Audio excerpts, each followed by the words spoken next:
Hello students. तो आज इस वीडियो में हम relative motion in one dimension and relative motion in two dimensions के JEE previous year questions discuss करेंगे। ये पहला क्वेश्चन आप देख रहे हैं स्क्रीन पर। Train A and train B are running on parallel tracks in the opposite directions with speeds of 36 kilometer per hour and 72 kilometer per hour respectively. A person is walking in train A in the direction opposite to its motion with a speed of 1.8 kilometer per hour. Speed in meter per second of this person as observed from the train B will be close to. Take the distance between the tracks as negligible. 2 September 2020 में पूछा हुआ। तो दो trains हैं ए और B जो दो parallel tracks पर ऑपोजिट डायरेक्शंस में मूव कर रही हैं। तो एक ये मान लेते हैं ट्रेन बी और ये है मान लो ट्रेन ए। अब पूरी बात ध्यान से सुनेंगे।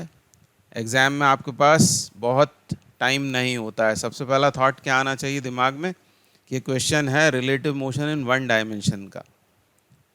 तो फटाफट आपको ऐसा एक डायग्राम अपने लिए बना लेना चाहिए। ऑपोजिट डायरेक्शंस में ये मूव कर रही हैं दो ट्रेन्स, और जो सबसे पहला काम करना है आपको relative motion in one dimension के क्वेश्चंस में वो ये कि किसी एक डायरेक्शन को आपको पॉजिटिव सपोज कर लेना है मेंटली, या फिर उसको ड्रॉ करके रख लें। हमने मान लिया है कि राइटवर्ड्स डायरेक्शन है पॉजिटिव। अब ए की स्पीड कितनी दी हुई है 36 kilometer per our, 72 kilometre per our ये बी की स्पीड है। तो फटाफट इनको आप 5/18 से मल्टीप्लाई करके मीटर पर सेकेंड में कन्वर्ट कर लेंगे। तो 36 इंटू 5/18 तो ये हो जाएगी 10। ऐसा क्यों? क्योंकि हमको आंसर मीटर पर सेकेंड में चाहिए, क्वेश्चन में मेंशन किया हुआ है। तो ए की स्पीड है 10 किलोमीटर पर आवर और बी की कितनी हो जाएगी, तो 36 का ये दुगना है 72, मतलब ये हो जाएगा 20 मीटर पर सेकेंड। तो ये काम ज़रूर कर लें, डायरेक्शन सपोज कर लें, किसी एक डायरेक्शन को पॉजिटिव सपोज कर लें, फिर वेलोसिटीज़ को मीटर पर सेकेंड में कन्वर्ट करके। अब इस स्टेटमेंट पर ध्यान दें। ऐसा बोला है कि एक पर्सन ट्रेन ए में ट्रेन के मूव करने की डायरेक्शन के ऑपोजिट 1.8 किलोमीटर पर आवर से मूव कर रहा है। एक्चुअली ये दी हुई है हमको वेलोसिटी पर्सन की with respect to the train A. ये बहुत इंपॉर्टेंट पॉइंट है, ये हमेशा ध्यान रखना चाहिए। जैसे रिवर में स्विमर की स्पीड दी होगी तो वो होगी velocity of swimmer with respect to river. तो ट्रेन ए में ये 1.8 से मूव कर रहा है, मतलब this is velocity of person with respect to A. और ऐसा बोला opposite to the motion of A, मतलब इधर मानना पड़ेगा हमको ये वेलोसिटी पर्सन का, यह है पर्सन पी और ये है इसकी velocity with respect to A. और ये कितनी दी हुई है 1.8 किलोमीटर पर आवर। तो इसको भी फटाफट कन्वर्ट कर लेंगे आप, ये आएगा हाफ मीटर पर सेकेंड। ठीक है, ये सब निकाल कर आपने रख लिया। अब हमको फाइनली चाहिए क्या है, हमको चाहिए स्पीड पर्सन पी की विद रिस्पेक्ट टू बी। तो मैं आपको याद दिलाता हूँ कि रिलेटिव मोशन कहीं भी आपको पढ़ना हो, वन डायमेंशन में या टू डायमेंशन में, ऐसा एक फॉर्मूला आपको याद आना चाहिए दिमाग में। ये क्या है, यह है वेलोसिटी ए की विद रिस्पेक्ट टू बी, और ये होती है हमेशा v A vector minus we B vector. या तो ये इक्वेशन याद आ जाए, और या फिर मान लो आपने गलती से वी ए लिख लिया तो कोई बात नहीं। अब आपको पता होगा वी ए वी बी ये क्या है ग्राउंड के रिस्पेक्ट में, और ये है वेलोसिटी ए की with respect to B. A और बी दो मूविंग बॉडीज़ हैं। V A V B are velocities with respect to ground, और वी ए बी है of A with respect to B. तो मान लो वी ए लिख लिया तो कोई बात नहीं, आप उसको ऐसा लिख लोगे V A B vector plus V B vector. ठीक है, जो भी निकालना हो आपको, मान लो आपके हाथ से वी बी लिखा गया कहीं वी बी, तो कोई बात नहीं, आप उसको क्या लिख लोगे यहाँ V B A plus V A. ठीक है, ये बेसिक फॉर्मूले हैं जो याद रखना है आपको रिलेटिव मोशन में। और एक बात और कि वन डायमेंशन में जब हम रिलेटिव वेलोसिटी का इक्वेशन बना रहे होते हैं, फॉर्मूला लिख रहे होते हैं, तो फिर हमको ये वेक्टर साइन हटा देने हैं बस। क्यों ऐसा? क्योंकि आप जानते हैं कि वन डायमेंशन में पॉजिटिव और नेगेटिव साइन वो डायरेक्शन की फ़िक्र कर लेते हैं। Positive negative sign will take care of directions. तो ये एक्चुअली फॉर्मूला आपको यहाँ लगाना पड़ेगा। तो जैसे ही आपको याद आएगा तो आप इसको लिख लोगे V P minus we B. ठीक है, ये हमको एक्चुअली फाइंड करना है। पर क्या आप वीपी जानते हैं? नहीं जानते। वीपी नहीं जानते आप, वीपीए जानते हैं। तो वीपीए को क्या लिखेंगे? पहले वीपी माइनस वीए, ऐसे इक्वेशन बनाएंगे और अब यहाँ वैल्यू सब्स्टिट्यूट करेंगे विद साइन। वीपी हमें चाहिए है, तो आप हो सकता है आपने ऐसी इक्वेशन बना ली हो, वीपी बराबर वीपीए प्लस वीए, तो कोई फ़र्क नहीं पड़ता। अब वीपीए कितना है? तो वो है माइनस हाफ। यहाँ गलती होने की बहुत पॉसिबिलिटी है, माइनस साइन को लेना पड़ेगा अकाउंट में, क्योंकि person with respect to A leftwards move कर रहा है, हमने राइटवर्ड्स डायरेक्शन को पॉजिटिव माना हुआ है। अब वी ए कितना होगा? वी ए इज़ 10, तो इसको सॉल्व कर लिया आपने, तो ये आ गया प्लस 19/2, और ये आएगा किस में? मीटर पर सेकेंड में। और इसका मतलब तो आप जानते ही होंगे, इसका मतलब ये है कि यह है पर्सन की velocity with respect to ground, मतलब ग्राउंड से देखे जाने पर वो 19/2 मीटर पर सेकेंड से राइटवर्ड्स मूव करेगा। ये प्लस साइन ये बतलाता है। तो ये सब बातें आपने पढ़ी हुई हैं ऑलरेडी, खूब सारे वीडियोस रिलेटिव मोशन के मैंने डाले हुए हैं। पर जो बातें हमको एग्ज़ाम में याद रखना है बहुत जल्दी, इसको आपको 2 या 3 मिनट से ज़्यादा समय नहीं लगाना है एग्ज़ाम में, तो ये सब फटाफट आपके दिमाग में आनी चाहिए बातें, और वो इम्प्लीमेंट होनी चाहिए बगैर गलती के। तो वी पी बी बराबर होगा V P minus we B, तो वी पी बी फाइंड करना है। अब यहाँ फिर से वी पी और वी बी की वैल्यूज़ को साइन के साथ सब्सटीट्यूट करना है। V P V get 19/2 with positive sign, फिर ये माइनस साइन फॉर्मूले का, और वी बी कितना है? फिर यहाँ गलती हो सकती है, यहाँ होगा -20, ठीक है, -20, क्योंकि बी मूव कर रहा है लेफ्टवर्ड्स, तो ये हो गया 19/2 प्लस 20, तो कितना हो जाएगा ये? तो ये हो जाएगा 59/2, and this is your answer. और 59/2 तो गलती से 28.5 नहीं लगा दें, इसमें भी यहाँ बहुत सावधान आपको रहना पड़ेगा। ये है 29.5, 29.5, the answer comes out in metre per second. तो आपको ये समझ में आया होगा, पर इसको बहुत आराम से, जब आप प्रैक्टिस में हो तब तो बहुत आराम से करना चाहिए, तब जल्दबाजी नहीं करनी चाहिए। एक सवाल बहुत अच्छे से कर लेंगे तो वो फिर आगे गलतियाँ नहीं होती हैं। नेक्स्ट प्रॉब्लम पर आते हैं, क्वेश्चन नंबर 2। क्या बोल रहे हैं? Passenger train of length 60 meter travels at a speed of 80 km per hour. Another freight train of length 120 meter travels at a speed of 30 km per hour. The ratio of times taken by the passenger train to completely cross the freight train when they are moving in same direction in the opposite directions. तो दो cases हैं, दो trains हैं। एक train की लंबाई कितनी है? 60 मीटर, और वो मूव करती है कितने से? 80 किलोमीटर पर आवर से। ये ट्रेन 1। और दूसरी ट्रेन के बारे में क्या बोला हुआ है?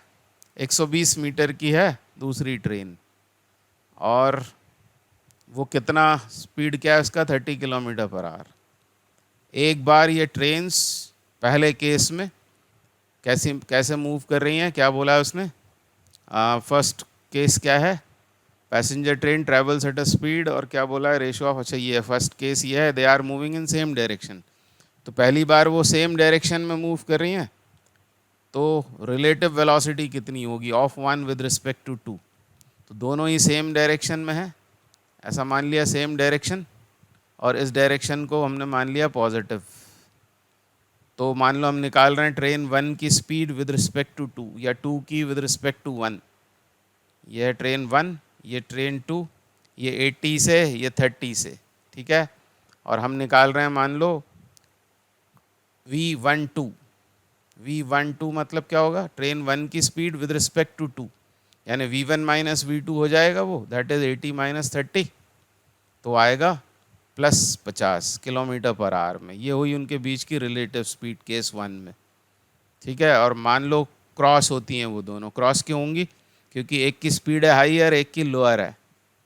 और ये +50 क्या बता रहा है? +50 बता रहा है हमको कि 2 में बैठकर यदि 1 को देखेंगे तो 50 से जाती दिखेगी आगे। उनके बीच जो सेपरेशन है उनके इंजन्स के बीच की, वो कम होती जाएगी, फाइनली वो क्रॉस हो जाएंगी एक दूसरे को।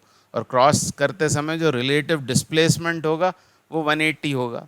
तो ज़्यादा दिमाग नहीं लगाएं, ज़्यादा कैलकुलेशन नहीं करें, सीधे एक रिलेटिव स्पीड निकाली आपने, और 180 मीटर ये हो जाएगा रिलेटिव उनके बीच का डिस्प्लेसमेंट। जब वो क्रॉस करेंगी एक दूसरे को।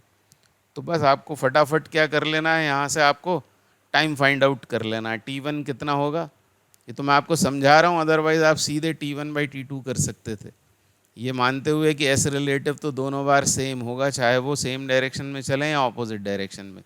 तो T1 बराबर होगा S relative upon V relative, और वी रिलेटिव कितना है, तो वो है 50 किलोमीटर पर आवर। उसको हम कन्वर्ट कर लेते हैं, क्योंकि ये मीटर में था, पर वैसे कोई फ़र्क नहीं पड़ेगा क्योंकि आप तो रेशो फाइंड कर रहे हो वैसे भी। तो let it be 50, no need to convert. तो ये आ गया टाइम उनके क्रॉस होने का, ये आपको आया होगा समझ में। इसको हटा देते हैं यहाँ पर, जो मैं चाह रहा था कि इसको मीटर पर सेकंड में बदलें, तो कोई ज़रूरत नहीं है, क्योंकि वैसे भी आपको रेशो फाइंड आउट करना है, तो आप यहाँ समय बचा सकते हो अपना। Then in the case 2, relative speed क्या होगी when they are moving in opposite directions. When they are moving in opposite directions, train A इधर जा रही है 80 से और ये इधर जा रही है 30 से, और मान लो कि इस डायरेक्शन को मैंने प्लस मान लिया, तो रिलेटिव स्पीड क्या हो जाएगी, of 1 with respect to 2, V1 minus V2, यानी 80 माइनस माइनस 30, 8 और 3 होंगे 11 यानी 110 किलोमीटर पर आवर में। तो इस समय उनको क्रॉस होने में टाइम कितना लगेगा, तो रिलेटिव डिस्प्लेसमेंट तो दोनों बार सेम रहेगा, बस फ़र्क होगा टाइम का। तो अब की बार ये होगा 110, और हमको T1/T2 फाइंड आउट करना था, तो क्या हो जाएगा 1/50 अपॉन 1/110, वो रेसिप्रोकेट होके 110/50 होकर ये 11/5 आंसर आ जाएगा। Option A is the correct answer. तो इजी क्वेश्चन है, पर बहुत सावधान रह के आपको इसको करना पड़ेगा। नेक्स्ट क्वेश्चन क्या बोल रहा है, person standing on an open ground hears the sound of a jet aeroplane. Question 3, coming from north at an angle of 60 degree with ground level, but he finds the aeroplane right vertically above this position. If v is the speed of sound, speed of the plane is।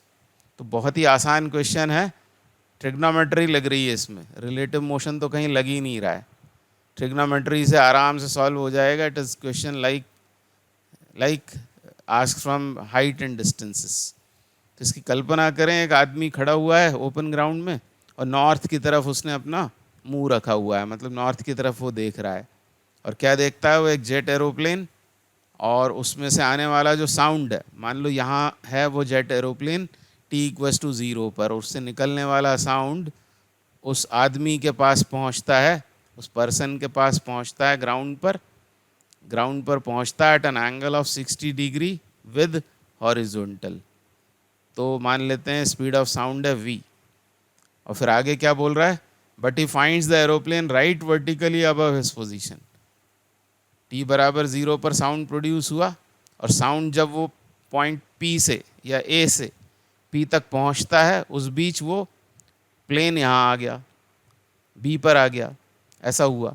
T=0 पर sound produce हुआ, sound चला A से person तक पहुंचा, speed sound की हमने v regard कर ली, और उस बीच क्या हुआ, वो प्लेन इस डायरेक्शन में मूव करता हुआ हॉरिजॉन्टली v पर पहुंच गया। तो हमको बताना है प्लेन की स्पीड कितनी होगी, हमको फाइंड करना है v ऑफ p। ठीक है, बहुत आसान क्वेश्चन है। तो क्या करेंगे इसको करने के लिए, ट्रिग्नोमेट्री लगा दो आप, इसमें निकाल लो आप, क्योंकि हमको इसकी बात करनी है और इसकी बात करनी है वेलोसिटी की, मतलब डिस्टेंस AP और डिस्टेंस AB, इनकी बात करनी है। तो इस ट्रायंगल में यदि आप ले लेते हो cos 60 सपोज, तो cos 60 कितना होगा, वो होगा बेस, और बेस है AB upon hypotenuse which would be AP in this diagram. AB कितना होगा, तो AB है एरोप्लेन ने, जेट एरोप्लेन ने तय किया हुआ डिस्टेंस इन टाइम t।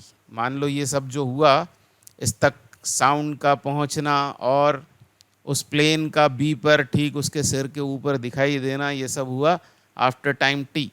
तो t समय में प्लेन ने कितना चला, तो वो चलेगा VP into T, speed into time, और इधर साउंड ने चला कितना, V इंटू टी। तो t तो कैंसिल आउट हो गया। अब इसमें से आपको क्या दे रखा है, उसने आपको क्या दे रखा है, v is the speed of sound, मतलब v is known, VP is to be find out. तो बहुत ही आसान हो गया ना ये क्वेश्चन, ये हो गया हाफ, और हमको चाहिए VP, तो VP comes out to be v/2। पर एग्ज़ाम में यदि ये क्वेश्चन आया 12 जनवरी 2019 में आया था तो कुछ बच्चों ने इसको छोड़ दिया होगा, या कुछ बच्चे उलझ गए होंगे, इसको समझने लगे होंगे कि रिलेटिव मोशन का सवाल है। तो इसमें रिलेटिव मोशन जैसा कुछ भी कॉन्सेप्ट नहीं लग रहा है, ट्रिग्नोमेट्री पर बेस्ड क्वेश्चन है। अगला क्वेश्चन करेंगे। क्या बोल रहे हैं क्वेश्चन नंबर 4 में, car is standing 200 metre behind a bus. मान लो कि यह है बस और एक कार इसके पीछे है, तो यहाँ मान लेते हैं वो कार कितना पीछे, 200 metre. The two start moving at the same instant but with different forward accelerations. दोनों चलना शुरू करती हैं। इनिशियली तो वो दोनों रेस्ट में है, ये ध्यान रखेंगे, दोनों इनिशियली रेस्ट में है, बस भी और कार भी। और इसलिए u रिलेटिव कितना होगा, तो u रिलेटिव होगा 0, क्योंकि दोनों ही रेस्ट में है initially. t is equal to 0 पर दोनों की वेलोसिटी 0 है, तो रिलेटिव वेलोसिटी भी 0 है। पर इंस्टेंट t बराबर 0 पर bus has acceleration of 2 metre per second square and car has acceleration of 4 metre per second square. तो इसका एक्सेलरेशन दिया हुआ है कार का हमको, 4 मीटर पर सेकेंड स्क्वायर के एक्सेलरेशन से कार आगे बढ़ती है और बस 2 मीटर पर सेकेंड स्क्वायर से। तो एक्सेलरेशन बस का कम है, तो ऑब्वियस है कि ये कार इस बस को चेज कर लेगी। तो हमको पूछा वही है, the car will catch up with the bus after a time. तो मान लेते हैं टी टाइम बाद इस कार ने इस बस को कैच कर लिया, चेज कर लिया। तो होगा क्या, इसमें ज़्यादा टाइम खराब नहीं करेंगे, हम निकाल लेते हैं रिलेटिव एक्सेलरेशन। रिलेटिव एक्सेलरेशन, और रिलेटिव एक्सेलरेशन क्या होगा, तो लिखते हैं हम A C minus A B, मतलब कार माइनस बस। एक्चुअली ये लिखा है मैंने relative acceleration of car with respect to bus. ऐसा करने से बस आ जाएगी 0 एक्सेलरेशन पर और कार का एक्सेलरेशन हमको मिल जाएगा विद रिस्पेक्ट टू बस। तो ए सी, इसमें भी वही काम करना चाहिए, इस डायरेक्शन को हम मान लेते हैं पॉजिटिव। एक्सेलरेशंस को भी 1 डायमेंशन में साइन के साथ एक्सप्रेस करते हैं। तो कार का एक्सेलरेशन हो गया 4, बस का हो गया 2, this gives 2 metre per second square. मतलब the relative acceleration between these two moving bodies is 2 metre per second square. और एस रिलेटिव कितना होगा, एस रिलेटिव होगा 200 मीटर। उसके अलावा एक बात और दिमाग में आपकी आनी चाहिए, वो ये कि इक्वेशंस काइनेमेटिक्स की यहाँ भी लगती हैं रिलेटिव मोशन में भी। इस पर ध्यान दें तो ये 2 जो आया है वो इंडिपेंडेंट है टाइम से, इसका मतलब रिलेटिव एक्सेलरेशन कांस्टेंट है। We can safely use equations of kinematics. तो ये लगा देंगे हम, s बराबर U T plus half A T square, U T plus half A T square. ये इक्वेशन हम यहाँ पर यूज़ करेंगे। बस फ़र्क क्या पड़ेगा कि जो पैरामीटर्स हैं, s की जगह आने लगेगा s रिलेटिव, u की जगह u रिलेटिव और a की जगह a रिलेटिव। अब u रिलेटिव तो 0 था, तो दिस टर्म विल बी 0। यहाँ क्या आएगा, half a relative. a relative कितना है, it is 2, t is to be find out, s relative is 200। तो ये बहुत आसान हो गया, 2 से 2 तो कट गया है, टी स्क्वायर बराबर आ गया 200, यानी t comes out to be 10√2, 10√2 second, and so option C is the correct answer. अगला क्वेश्चन करेंगे। क्या बोल रहे हैं, person climbs up a stalled escalator. Stalled मतलब क्या, रुका हुआ है ना, स्टाल्ड मतलब रुका हुआ। एक एस्केलेटर, एस्केलेटर आपने देखा ही है, अभी आजकल सभी मॉल्स में होते हैं। तो एस्केलेटर है एक, और वो स्टाल्ड है मतलब स्टॉप्ड, एट रेस्ट। स्टाल्ड से ही बहुत लोग कंफ्यूज हो गए होंगे, पता नहीं क्या है ये स्टाल्ड। स्टाल्ड मतलब रेस्ट में। A person climbs up a stalled escalator in 60 second. If standing on the same but escalator running with constant velocity he takes 40 second. मतलब 2 केसेस में बात हो रही है, 2 केसेस में बात हो रही है। How much time is taken by the person to walk up the moving escalator. April 12, 2014 में पूछा हुआ और बहुत कंफ्यूजिंग है। इस क्वेश्चन को भी देखकर ऐसा लगता है कि कुछ रिलेटिव वेलोसिटी का चक्कर है। तो ध्यान रखें कि this question has nothing to do with relative velocity. इसका कोई लेना देना नहीं है रिलेटिव वेलोसिटी से। This question is based on addition of velocity vectors only. This question is based on addition of velocity vectors, जैसा कि हम उसमें करते हैं डाउन स्ट्रीम अप स्ट्रीम में करते हैं, वो भी क्वेश्चन बहुत पॉपुलर होता है, उसमें भी रिलेटिव वेलोसिटी से कोई मतलब नहीं है। डाउन स्ट्रीम वेलोसिटीज ऐड हो जाती हैं, अप स्ट्रीम वो सब्ट्रैक्ट होती हैं, वही फंडा यहाँ पर लगेगा। तो पहला क्या है केस कि जब वो स्टार्ड एस्केलेटर पर ऊपर चढ़ता है, तो मान लेते हैं कि उसकी वेलोसिटी है v1 और एस्केलेटर की हाइट है l, जिसके ऊपर वो चढ़ता है, और टाइम कितना लगता है उसको, बोल रहे हैं 60 सेकेंड का वक्त लगता है। तो बस क्या करना है, velocity is equal to displacement upon time, यानी l/60। एक इक्वेशन ये हो जाएगा केस 1 में।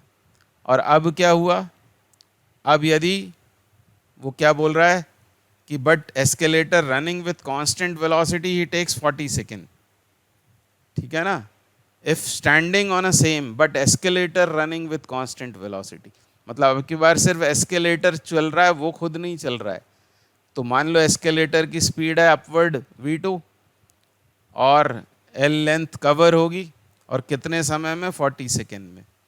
तो v1 ध्यान दें, v1 क्या है, वो पर्सन की स्पीड है when he climbs up on stalled escalator, और v2 क्या है, v2 है एस्केलेटर की स्पीड जब वो खुद उसके ऊपर खड़ा हुआ है, नॉट मूविंग। तब v2 बराबर क्या हो जाएगा, तो फिर से हमने लगा दिया, speed is equal to distance upon time, that is 40। This comes equation 2। और अब मान लो क्या पूछा क्या हमसे कि कितना समय लगेगा यदि वो पर्सन मूविंग एस्केलेटर पर मूव करे। तो ये केस 3 हो गया, जिसमें एस्केलेटर भी चल रहा है और वो आदमी भी उसके ऊपर चल रहा है। In that case the net velocity will be addition of these two. Speeds भी बोल सकते हैं आप, दोनों ऐड अप हो जाएंगी, वेलोसिटी बोलें तो ज़्यादा अच्छा। बस ऐसी इक्वेशन आ गई। और अब मान लो टाइम लगता है उसको t, तो डिस्टेंस तो अभी भी मूव होगा l, तो ये हो जाएगा l/t। यहाँ आ जाएगा कितना, l/60, और यहाँ आ जाएगा l/40। तो बस l कैंसिल आउट, t के लिए इसको सॉल्व करना है। तो 1/t बराबर एलसीएम आप लोगे तो ऊपर क्या आ जाएगा, 100, और नीचे आएगा कितना, 100 आएगा, और नीचे आ जाएगा 60 × 40, 60 × 40, 2 जीरोस कैंसिल आउट। तो कितना हुआ, 1/24, यानी टी बराबर कितना हो गया, 24 सेकेंड, 24 सेकेंड। अब मेरी एक सलाह है आपको ये कि ये क्वेश्चन जेई में आया था अप्रैल 12, 2014 में, तो बहुत संभावना है कि ये दोबारा आए जेई में ही या फिर नीट में। तो क्या बुराई है कि हम इसको रट लें कि टी जो होता है वो होता है प्रोडक्ट अपॉन सम। हो सकता है आपकी बार टी दिया होगा, t1 दिया होगा और t2 पूछ लेंगे, ऐसा भी हो सकता है, उसमें भी ये फॉर्मूला काम आ जाएगा। तो for this question you can remember the final result. तो अगला क्वेश्चन करेंगे, क्वेश्चन नंबर 6। क्या बोल रहे हैं, when a car is at rest its driver sees rain drops falling on it vertically, when driving the car with speed v he sees that raindrops are coming at an angle of 60 degree from the horizontal. On further increasing the speed of the car to 1 plus beta times v, this angle changes to 45, the value of beta is close to। तो आपने rain man problem की हुई है, वही problem है यहाँ पर, बस रेन मैन की जगह यहाँ हो गया कार। तो रेन और कार की प्रॉब्लम है। क्या बोल रहे हैं कि जब कार रेस्ट में है तब उसमें बैठा ड्राइवर रेन को आता हुआ देखता है at an angle of 60 degree with the horizontal, और स्पीड कार की है v। अब ये स्पीड जो दी हुई है कार की, ये है विद रिस्पेक्ट टू ग्राउंड, और जो रेन ड्रॉप्स की स्पीड है जो 60 एंगल पर दिखाई दे रही है वो क्या है, तो वो है rain with respect to car. तो जैसे ये क्वेश्चन आता है तो पहला जो आपको काम करना चाहिए उस इक्वेशन को याद लाना चाहिए, वो बड़ी मदद करती है कुछ नहीं, वेक्टर सब्ट्रैक्शन और वेक्टर एडिशन के क्वेश्चंस होते हैं बस। पहला तो ये कॉन्फिडेंस दिमाग में होना चाहिए आपके कि we can deal such questions with this equation. VRC मतलब velocity of rain with respect to car, मतलब velocity of rain minus velocity of car. इस इक्वेशन से हम निपट लेंगे, मतलब इस क्वेश्चन से निपट लेंगे यदि ये इक्वेशन हमको पता है तो। और मैं लिख लेता हूँ VR मतलब velocity of rain is equal to VRC plus V C, ऐसा लिख लेता हूँ इसको। और आपको पता है कि वी सी और वी आर ये ग्राउंड के रिलेटिव हैं, कार और रेन की स्पीड्स, और V R C is rain with respect to car. और एक डायग्राम बना लेते हैं फटाफट केस 1 में। तो उसने बोला हुआ है कि रेन उसको, जो रेन वर्टिकली गिर रही है, rain drops falling on it vertically, ये तो ग्राउंड के रिलेटिव रेन की स्पीड हो गई। तो इसको मैंने लिख दिया वी आर, ठीक है, वेक्टर। और वी आर वेक्टर इन दोनों का एडिशन है, वी आर सी और वी सी। और कार ऑब्वियसली जा रही है फॉरवर्ड डायरेक्शन में, तो ये हो गया वी सी, ये वी सी वेक्टर हो गया। ये केस 1 में मैं फिगर बना रहा हूँ। और रेन ड्रॉप उसको कैसे महसूस हो रही हैं, 60 डिग्री के एंगल पर महसूस हो रही हैं। तो ऑब्वियसली ये जो एंगल होगा, this angle would be 60 degree, और ये हो जाएगी रेन ड्रॉप की speeds with respect to car. और आप देख रहे हैं वो इस इक्वेशन के अकॉर्डेंस में है।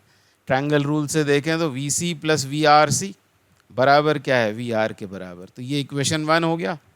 और अब इसी को, कार की वेलोसिटी को उसने बढ़ा लिया। अब मैं यहाँ रेड कलर से दिखा रहा हूँ, यहाँ ध्यान देंगे, ये कार की वेलोसिटी अब वी सी नहीं रही, वो यहाँ से यहाँ तक कितनी है, अब वो बोल रहा है कि वो हो गई है v प्लस, अब उसका सिर्फ मैग्नीट्यूड लिखता हूँ मैं, इसका भी मैग्नीट्यूड हमको दिया हुआ है, आप चाहो तो इसका मैग्नीट्यूड लिख लो, कितना, v। तो अब वो स्पीड v नहीं रही, बल्कि कितनी हो गई, v इंटू 1 प्लस बीटा। तब हुआ क्या कि वही एंगल जो पहले 60 उसको महसूस हो रहा था, अब वो 45 डिग्री हो गया। यही है ना क्वेश्चन, ये 45 हो गया। और हमको क्या फाइंड करना है, वैल्यू ऑफ बीटा फाइंड करना है। और ये हो जाएगी velocity of rain with respect to car, इसको डैश साइन के साथ लिख देते हैं। तो ये नया केस, तो ऐसा फिगर बन जाना चाहिए आपसे, तो बहुत आसानी से सॉल्व हो जाएगा। बस ट्रिग्नोमेट्री लगानी है, वेक्टर ख़त्म, रिलेटिव मोशन ख़त्म, सब कुछ ख़त्म। अब आपको ट्रिग्नोमेट्री आती ही है, बस ट्रिग्नोमेट्री लगाओ और फटाफट सॉल्विंग कर दो। तो पहले इस ट्रायंगल की बात कर लेते हैं, आप नाम वाम दे सकते हो, या मैं छोटे ट्रायंगल 1 की बात कर रहा हूँ। इस छोटे वाले ट्रायंगल में 1060 क्या लिखेंगे आप, perpendicular upon base, perpendicular in magnitude is V R and base in magnitude is V, this is equation 1। और दूसरी इक्वेशन क्या बनेगी, बड़े ट्रायंगल से, बड़े ट्रायंगल में वो 1045 है, तो 1045 कितना होगा, perpendicular will be still V R, but now base is not v but v into 1 plus beta. तो ये दो इक्वेशंस बनाकर उठापटक करनी है, बीटा फाइंड आउट कर लेना है। तो you see V R is common in both, तो वी आर को हम इक्वेट कर सकते हैं आराम से। पहली इक्वेशन से वी आर कितना आएगा, वो आएगा 1060 इंटू वी, और 1060 इंटू वी मतलब v रूट 3। और दूसरी इक्वेशन से वी आर कितना होगा, तो वो होगा 1045 which is 1 times v into 1 plus beta. v cancel out, root 3 मतलब 1.732 इक्वल्स टू क्या हो जाएगा, 1 प्लस बीटा। तो beta comes out to be 1.732 minus 1 and this gives 0.73। तो बड़े आराम से आंसर आ जाएगा, हैबिट में तो होना ही चाहिए आपके। और रिलेटिव मोशन मतलब कुछ नहीं, वेक्टर एडिशन, वेक्टर सब्ट्रैक्शन, तो आराम से ये सॉल्व हो जाता है। और ये तो आपने देखा ही होगा, HCV में भी है ये क्वेश्चन, और हर कोचिंग क्लास के मॉड्यूल में मिल जाएगा। मैंने भी इसको बहुत आराम से, बहुत डिटेल में डिस्कस किया हुआ है पहले के वीडियोस में। पेन ड्राइव वाले स्टूडेंट्स ने इस तरह के और भी कई सारे क्वेश्चंस मेरे साथ साथ किए हुए हैं, तो बन जाएगा आराम से। तो क्वेश्चन नंबर 7 पर आते हैं। अब क्या बोल रहे हैं, the stream of river is flowing with a speed of 2 km per hour. A swimmer can swim at a speed of 4 km per hour. What should be the direction of the swimmer with respect to the flow of the river to cross the river straight? तो ये river swimmer वाली problem हो गई, बहुत ही popular. ये भी हमने बहुत डिटेल में की हुई है। हर तरह का सवाल उस डिस्कशन को सुनने के बाद आपसे बनेगा, ऐसी कोई मैं गारंटी नहीं दे रहा हूँ आपको, मतलब प्रैक्टिस तो लगेगी, अंडरस्टैंडिंग भी लगेगी, पर मदद ज़रूर होगी उससे, ये पक्का है। तो ये कब पूछा है, 9 अप्रैल 2019 में पूछा हुआ सवाल। रिवर स्विमर का आपको फंडा याद आ जाना चाहिए, वो याद हो गई आपको मुझे लगता है। तो क्या क्या दिया है यहाँ पर, अ swimmer can swim at a speed of 4 kilometre per our. यहाँ पर मुश्किल होती है और मैं बार बार बच्चों से कहता हूँ कि याद रखो कि यह swimmer with respect to river. जब भी ऐसा डायलॉग मारा हो, swimmer can swim at a speed of 4 kilometre per hour, यानी यह है स्विमर की speed with respect to river, उसका मैग्नीट्यूड कितना है, 4 किलोमीटर पर आवर। दूसरा क्या दे रखा है हमको, स्पीड ऑफ रिवर, मतलब V R is also given, V R is given to be 2 kilometre per hour. तो ये दो आपको क्वांटिटीज दी हुई हैं। चाहिए क्या है आपको, चाहिए है आपको direction of swimmer with respect to the flow, यदि वो रिवर को किस तरह क्रॉस करता है, स्ट्रेट, स्ट्रेट क्रॉस करता है, ठीक है ना। स्ट्रेट क्रॉस करने का मतलब क्या है, जस्ट ऑपोजिट पॉइंट पर जाता है वो, ऑपोजिट बैंक पर।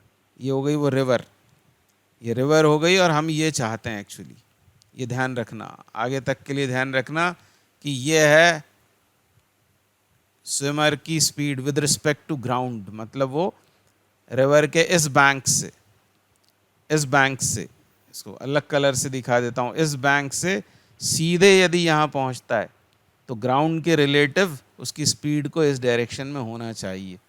ये है एक्चुअली केस, ध्यान दीजिए आप, ठीक है।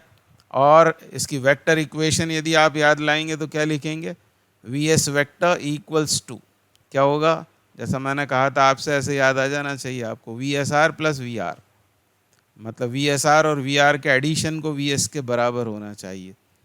तो वी एस आर को कैसा होना पड़ेगा, अब रिवर तो यहाँ होती है, रिवर तो ऐसी होगी फॉरवर्ड डायरेक्शन में, तो यह है वी आर।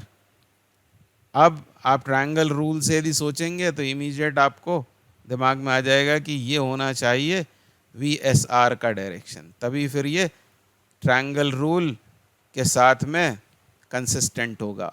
क्या होगा, V S R plus V R V S के बराबर हो गया। तो ऑब्वियसली ये एंगल तो है 90, और इसे निकालना कोई आपके लिए मुश्किल काम नहीं है। इस एंगल को वी आर कितना होगा, तो वी आर का मैग्नीट्यूड है 2, वी एस आर का मैग्नीट्यूड कितना है 4। तो रिलेटिव मोशन की कहानी तो ख़त्म हो चुकी है। अब आप सीधे साइन थीटा ले लो इस ट्रायंगल में, तो साइन थीटा क्या हो जाएगा, साइन थीटा हो जाएगा परपेंडिकुलर टू अपॉन हाइपोटेन्यूज 4, तो sine theta is half and so theta is 30। तो यदि आंसर 30 हो तो 30 टिक नहीं कर देना, 30 में अभी हमको ऐड करना पड़ेगा, हमको ये टोटल एंगल बतलाना पड़ेगा, क्योंकि हमसे पूछा हुआ है with respect to flow, river इधर फ्लो हो रही है, तो रिवर फ्लो की डायरेक्शन से किस एंगल पर उसको with respect to river swim करना पड़ेगा। Let us call it alpha, तो alpha would be 90 plus theta, 90 plus 30, this gives 120 degree, and so option C is the correct answer. Next question करेंगे, question number 8। ये JEE 2019 में पूछा हुआ question है, बहुत इंपॉर्टेंट क्वेश्चन है, थोड़ा डिफ़िकल्ट भी है, तो इस क्वेश्चन ने ज़रूर उस समय बच्चों को परेशान किया होगा। क्या है क्वेश्चन, देखते हैं। Ship A is selling towards the north east with velocity v vector equals to 30 I cap plus 50 j cap kilometer per hour, where I cap points east and j cap north. Ship B is at a distance of 80 km east and 150 km north of ship A and is sailing towards west at 10 km per hour. A will be at minimum distance from B in. तो आप समझ गए होंगे कि ये problem है shortest distance वाली। दो मूविंग बॉडीज़ हैं, शिप ए मूव कर रही है इस वेलोसिटी से 30 आई कैप प्लस 50 जे, और बी भी मूव कर रही है with 10 kilometre per hour towards west. तो दो मूविंग बॉडीज़ हैं और हमको बताना है कि ये किस समय पर या कितने समय में शॉर्टेस्ट डिस्टेंस पर होंगी। मतलब शॉर्टेस्ट डिस्टेंस फाइंड नहीं करनी है, ये बताना है कि किस समय पर ये शॉर्टेस्ट डिस्टेंस पर होंगी। तो इस तरह की प्रॉब्लम्स को हम सॉल्व करते हैं by the concept of relative motion. तो मैं ज़रा डिटेल में बात करूंगा, मैंने पहले भी कहा आपसे, बहुत ध्यान से इस डिस्कशन को सुनेंगे। तो क्या करते हैं इस तरह की प्रॉब्लम्स में, जब शॉर्टेस्ट डिस्टेंस वाले क्वेश्चंस होते हैं तो हम फाइंड करेंगे वी ए बी। क्या है ये V A B? This is velocity of A with respect to B. तो इसको सॉल्व करना तो आपको आता है, ये होगा V A vector minus we B vector. पर ऐसा करने से हो क्या जाता है, तो ये टू मूविंग बॉडी वाली problem single moving body problem में कन्वर्ट हो जाती है। एक बॉडी आ जाती है रेस्ट में और उसके रिलेटिव दूसरी बॉडी की हमको वेलोसिटी पता हो जाती है। जैसे आपने वी ए बी मान लो फाइंड करा, तो होगा क्या, शिप बी ये आ जाएगी रेस्ट में और शिप बी से देखे जाने पर ए वी ए बी से मूव करती हुई महसूस होगी। तो फिर बहुत आसान हो गया क्वेश्चन। यदि एक रेस्ट में आ गया, एक बॉडी रेस्ट में आ गई, तो ये तो बहुत इजी हो जाएगा क्वेश्चन। और यही फंडा हमको यहाँ लगाना होता है। तो डायग्राम बनाएंगे सबसे पहले, तभी फिर आप इसको आगे सॉल्व कर पाएंगे। क्योंकि बहुत से लोग इसको एक शॉर्ट फॉर्मूला देकर और बता देते हैं, तो अंडरस्टैंडिंग तो बनती ही नहीं है। वो इमेजिन भी नहीं कर पाते हैं बच्चे, बस फॉर्मूला लगाकर एनी हाउ आंसर फाइंड कर लेते हैं। तो जब आप प्रिपरेशन कर रहे हो तब बहुत डिटेल में बात करने में बुराई नहीं है। तो फिर क्वेश्चंस आपसे बन जाएंगे, अनदेखे क्वेश्चंस जो है, नए क्वेश्चंस, वो भी आप सॉल्व कर पाएंगे यदि ध्यान से आप काम करते हैं। तो इसको मान लिया मैंने नॉर्थ और इसको मान लिया मैंने ईस्ट। एक्स एक्सिस को ईस्ट बना लिया, ये नॉर्थ, और ये हो गया origin of the coordinate system. अब सबसे पहले हम फाइंड करते हैं, क्योंकि हम ये काम करेंगे, जैसा मैंने कहा वी ए बी फाइंड करेंगे, बी आ जाएगा रेस्ट में और बी को ship A V A B से मूव करता हुआ महसूस होगा और उसको फिर डायग्राम पर हम शो करेंगे। तो first of all will find V A B. तो वी ए बी ये आपको पता है, वी ए बी कितना है, वो है V A minus we B, V A minus we B. और हमसे बोला हुआ है कि ईस्ट डायरेक्शन का यूनिट वेक्टर आई कैप है और नॉर्थ डायरेक्शन का यूनिट वेक्टर है जे कैप। तो ये यूनिट वेक्टर्स दिए हुए हैं। तो ये फाइंड करने के लिए अब क्या करेंगे, वी ए सब्सटीट्यूट करेंगे। तो V A is 30i plus 50j, ये तो पता ही है। और फिर ये माइनस आएगा फॉर्मूले का। अब वी बी कितना है, वी बी है 10 किलोमीटर पर आवर मैग्नीट्यूड में, डायरेक्शन उसकी वेस्ट है और वेस्ट डायरेक्शन का यूनिट वेक्टर होगा माइनस आई कैप। तो ये होगा माइनस माइनस 10 आई, यहाँ गलती हो सकती है। तो बस इसको सॉल्व किया तो ये आया 40i प्लस 50j। तो ये कौन सी वेलोसिटी आ गई है, तो अपने आप से बात करना और कहना कि ये एक ही वेलोसिटी है विद रिस्पेक्ट टू बी। मतलब बी जब रेस्ट में आ गया या रेस्ट में हो, तब ए उसको इस वेलोसिटी से जाता हुआ दिखाई देगा, शिप ए। तो इसको ड्रॉ कर लेते हैं। तो इसको ऐसे ही यहाँ पर ड्रॉ कर लेते हैं। यहाँ पहले मैं शिप को यहाँ मान लेता हूँ, ओरिजिन पर मान लेता हूँ, टी इक्वल्स टू 0 पर, क्योंकि मुद्दा है टाइम का। टाइम पता करना है तो टी बराबर 0 पर का डायग्राम है ये। टी बराबर 0 पर शिप ए यहाँ है और उसकी वेलोसिटी जैसी कि बी ने देखी वो कितनी है, वो है 40i प्लस 50j। तो this is vector V A B. ध्यान से आप सुनना, मतलब वो इस डायरेक्शन में जाती हुई महसूस होगी जब बी उसे देखेगा।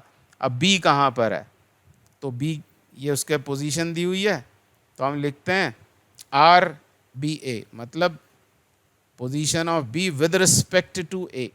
ए को मैंने ओरिजिन पे सपोज कर लिया है, आर बी ए। तो आर बी ए कितना होगा, वो होगा, वैसे तो वो होगा R B minus R A, पर R B itself is 80i plus 150j।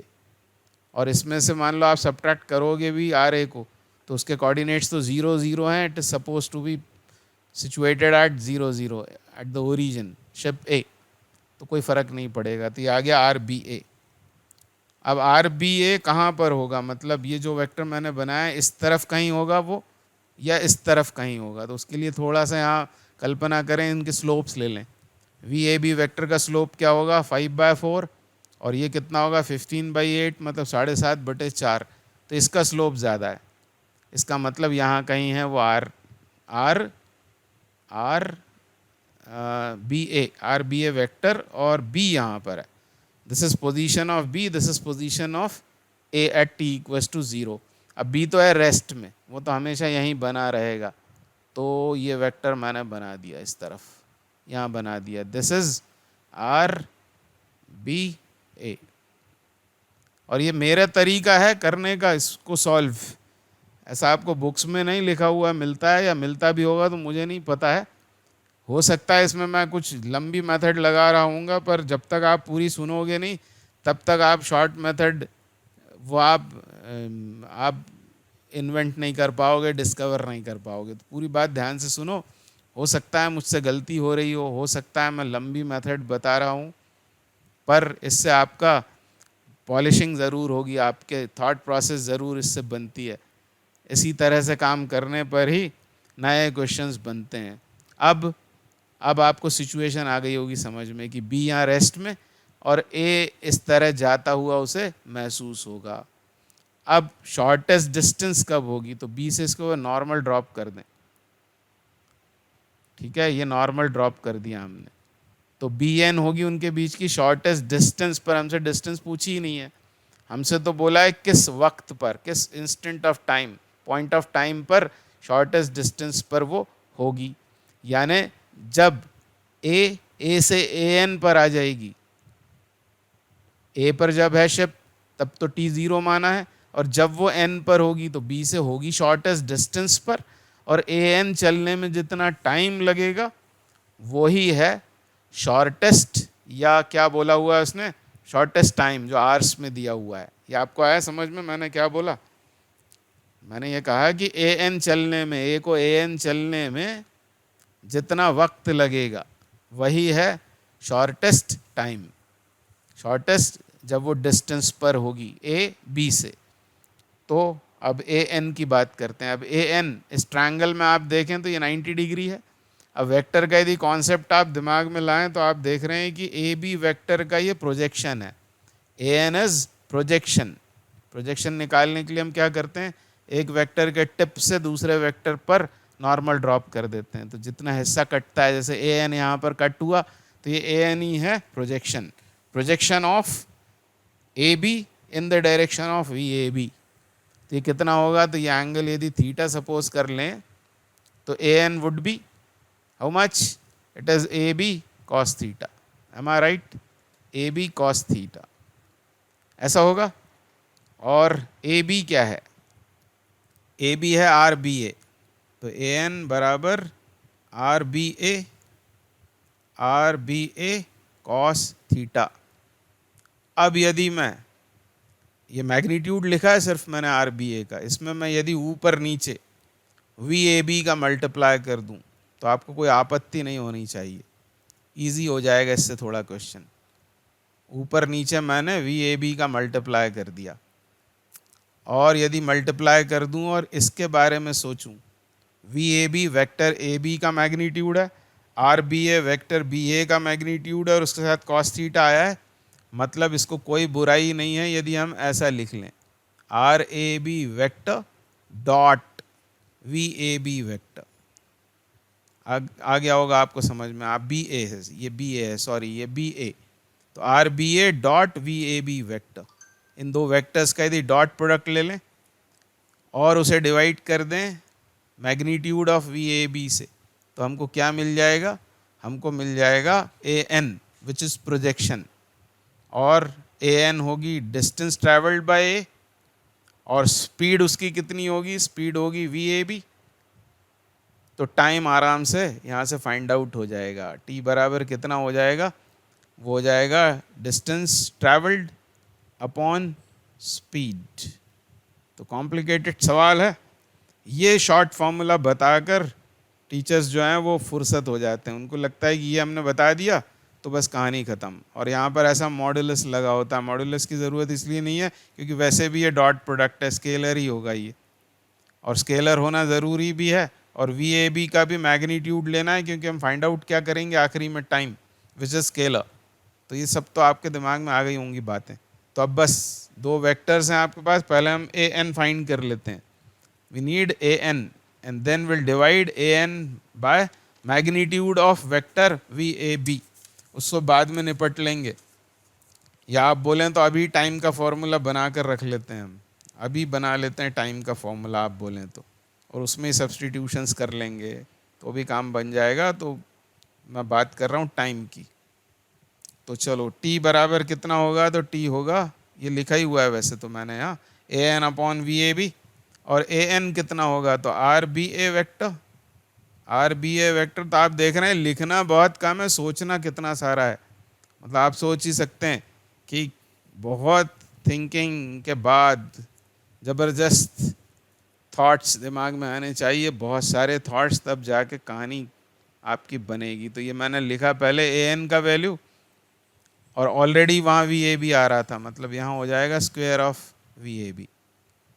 ये फॉर्मूला बनने के बाद यहाँ वैल्यूज़ का सब्सटीट्यूशन होगा और बड़े आराम से आपका आंसर आ जाएगा। R A B is 80 i cap plus 150 j cap, और फिर इसका डॉट प्रोडक्ट किसके साथ, वी ए बी के साथ में, विच इज़ 40 आई, निकाला ही हमने पहले उसको, 40 आई प्लस 50 जे, ये आएगा। और नीचे इस वेक्टर का मॉड्यूलस लेकर उसका स्क्वेयरिंग करेंगे, वो भी आप मन ही मन में कर सकते हो, वैसे लिख देता हूँ मैं यहाँ।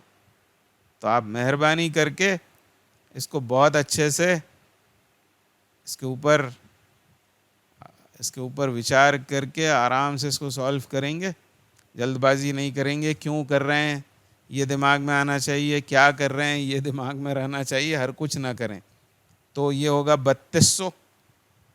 अब पहले डॉट प्रोडक्ट लेना है, सॉरी। तो ये 80 में 40 का मल्टीप्लाई होगा, तो ये 3200 हुआ। आई के कोएफिशिएंट्स का मल्टीप्लिकेशन और जे के कोएफिशिएंट्स का मल्टीप्लिकेशन, मतलब हो गया 7500।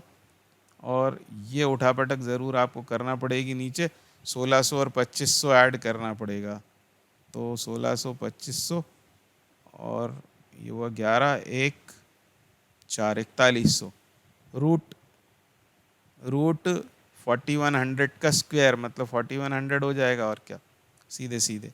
और 7500 में 3200 जोड़ना पड़ेंगे, 7500 में 3200 जोड़ेंगे तो हो गया 7, और ये 10, 107, 2 शून्य, 107 और 2 ज़ीरोज़, और नीचे 4 1 0 0, 2 ज़ीरोज़ कैंसिल, 107 41 है, ये 2 ज़ीरोज़ कटने के बाद 41 है। 107 अपॉन 41 इज़ योर आंसर। और यूनिट्स पर ध्यान दिया होगा आपने, तो answer will come out in are. 107 upon 41, तब आप अंदाज़ा लगाएंगे तो ये यहाँ पहुँच जाएंगे आप 2.6 आवर्स। तो इसको एक बार, दो बार, चार बार सुने, सॉल्व करें, कहीं पर लिख कर रख लें, तो ये आपको हेल्प कर सकता है, आगे कभी आपके काम आ जाएगा। अगला क्वेश्चन करेंगे, क्वेश्चन नंबर 9।